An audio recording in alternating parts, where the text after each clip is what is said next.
दोस्तों नमस्कार, स्वागत है आप सभी का। अगर फिर से आई चलते हैं बिहार की ताजा खबरों की ओर, लेकिन उससे पहले अगर आपने अभी तक इस चैनल को सब्सक्राइब नहीं किया तो कर लें, जिससे कि आपको बिहार की ताजा खबर रोजाना मिलती रहे। सबसे पहली और बड़ी खबर, दिल्ली से ज्यादा खराब हुई पटना की हवा, 3 जिलों में खतरनाक हुआ प्रदूषण का स्तर। पटना में प्रदूषण का स्तर कम होने का नाम नहीं ले रहा। अब तो यहाँ की हवा दिल्ली से भी ज्यादा खराब हो चुकी है। दिल्ली का AQI 360 था, जबकि पटना का 384। केंद्रीय प्रदूषण नियंत्रण बोर्ड से प्राप्त आंकड़ों के मुताबिक पटना समेत बिहार के 14 जिलों की हवा बेहद खराब रही, जबकि 3 जिलों की हवा मानव स्वास्थ्य के लिए खतरनाक है। और ये प्लास्टिक जलाने के कारण हो रहा। बिहार के सबसे प्रदूषित इन जिलों में प्रदूषित हवा लोगों को तेजी से बीमार कर रही है। साथ ही बिहार के लोगों की उम्र भी कम हो रही है। बिहार के सबसे प्रदूषित इन जिलों में सांस लेने में परेशानी जैसी अन्य बीमारियों का कारण ये प्रदूषित हवा हो सकती है। बिहार के इन जिलों की हवा में प्रदूषण का मुख्य कारण PM 2.5 है। हवा में सूक्ष्म धूल कणों की मात्रा बढ़ने से PM 2 बढ़ता है। राज्य के जिन जिलों में हवा बेहद खराब है उसमें औरंगाबाद, बिहार शरीफ, आरा, मोतिहारी, मुजफ्फरपुर, पटना, पूर्णिया, राजगीर, सहरसा, समस्तीपुर, सासाराम भी शामिल है।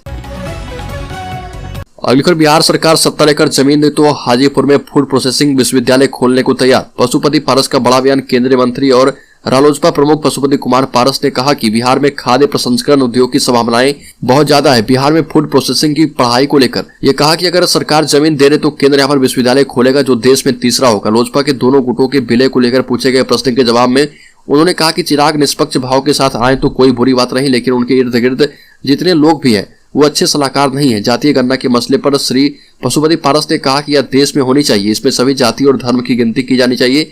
पुरानी पेंशन स्कीम को भी बिहार में लागू करना चाहिए।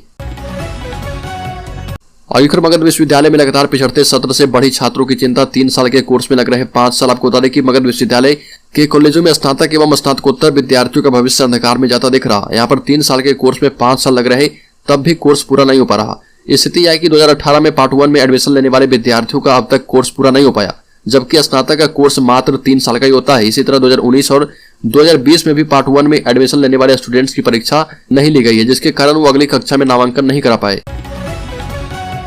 और नीतीश कुमार ने शराबबंदी पर कांग्रेस को घेरा। कहा कि मेरे खिलाफ बहुत बोलते हैं कुछ लोग।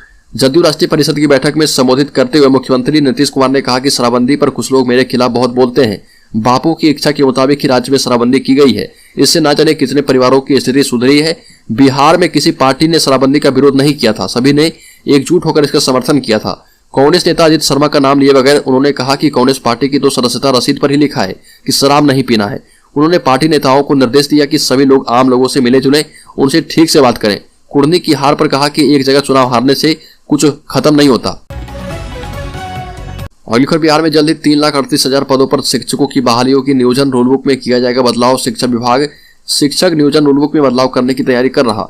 शिक्षा मंत्री चंद्रशेखर ने शिक्षा विभाग के अफसरों की एक साझा बैठक ली है। जानकारी के मुताबिक विभाग इस चरण से पहले शिक्षक नियोजन से जुड़ी रूलबुक में अमूमन बदलाव की तैयारी कर रहा। राज्य सरकार शिक्षक नियोजन रूलबुक 2020 में जो बदलाव करने की तैयारी कर रही है, इसके तहत शिक्षकों की नियोजन की प्रक्रिया और नियोजन इकाई को केंद्रीकृत किया जाएगा। पंचायती राज संस्थाओं को इससे या तो अलग कर दिया जाएगा या फिर उनकी भूमिका सीमित कर दी जाएगी। अगली खबर, बिहार में अब मनमाने तरीके से लोग नहीं करा पाएंगे बोरिंग।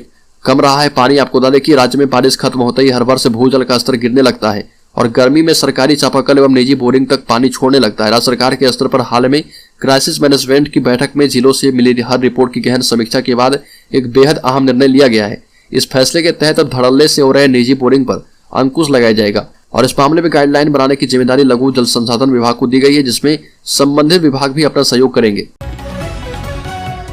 अगली खबर, जामताड़ा बन रहा बिहार का जमुई जिला। यहां से दूसरे राज्य में ठगी कर रहे साइबर सातिर पाकिस्तान तक जुड़े हैं तार। पड़ोसी राज्य झारखंड के जामताड़ा की तरह जमुई में भी साइबर ठगों का संजाल फैल रहा। इसे साइबर सातिरों का नया ठिकाना भी कह सकते हैं।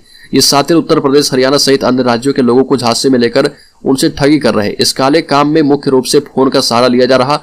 कई गांवों के युवा साइबर अपराध से जुड़ रहे। हाल के दिनों में कई राज्यों की पुलिस यहां पर दस्तक दे चुकी है। कई सातिर भी पकड़े गए। पुलिस डायरी में दर्ज साइबर अपराधों के मामलों में साफ हो रहा कि जमुई जिले में साइबर सातिरों की सक्रियता बढ़ी है। एक साल के आंकड़ों पर गौर करें तो इस दौरान उत्तर प्रदेश, हरियाणा, मध्य प्रदेश सहित पड़ोसी देश पाकिस्तान को भी यहाँ के लोगों ने लूट लिया। अगली खबर, सीएम नीतीश ने विरोधियों पर साधा निशाना। कहा कि एक जगह चुनाव हारने से सब कुछ खत्म नहीं हो जाता। जदयू प्रदेश कार्यालय में आयोजित राष्ट्रीय परिषद की बैठक में मुख्यमंत्री नीतीश कुमार ने कुर्नी में जदयू की हार का संदर्भ लेते हुए कहा कि एक चुनाव हारने में सब कुछ खत्म नहीं होता, सभी लोग आम लोगों से मिले जुले और उनसे ठीक से बात करें। मुख्यमंत्री ने कहा कि जदयू को अभी 2 राज्यों में मान्यता मिली है, हमें एक और राज्य में मान्यता जैसे ही मिलेगी हम राष्ट्रीय पार्टी बन जाएंगे। जदयू के राष्ट्रीय अध्यक्ष राजीव रंजन उर्फ ललन सिंह ने कहा कि हम अपने उद्देश्य में सफल होंगे। हम जिस घर में जाएंगे वहां पर हमें समर्थन जरूर मिलेगा। अगली खबर, स्वास्थ्य विभाग की बड़ी पहल। सरकारी मेडिकल कॉलेज अस्पतालों के साथ ही सदर अस्पतालों में मरीज और उनके स्वजन अपनी स्थानीय भाषा में अस्पताल की सुविधाओं की जानकारी ले पाएंगे। सरकार का फैसला है कि अस्पतालों में मरीजों के किसी भी प्रश्न का उत्तर उन्हीं की भाषा में मुहैया करवाई जाए। यह व्यवस्था जो है बाकायदा स्वास्थ्य की नई संचालन प्रक्रिया SOP में शामिल कर दी गई है। इसके लिए अस्पतालों में मगही, भोजपुरी, मैथिली और बज्जिका जैसी भाषाओं के जानकार भी रखे जाएंगे।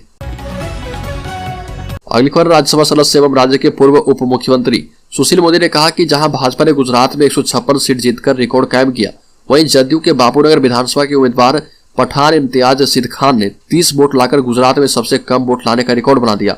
चुनाव आयोग के मुताबिक भाजपा को 52% मत मिला, वहीं जदयू को 0% मत मिला है।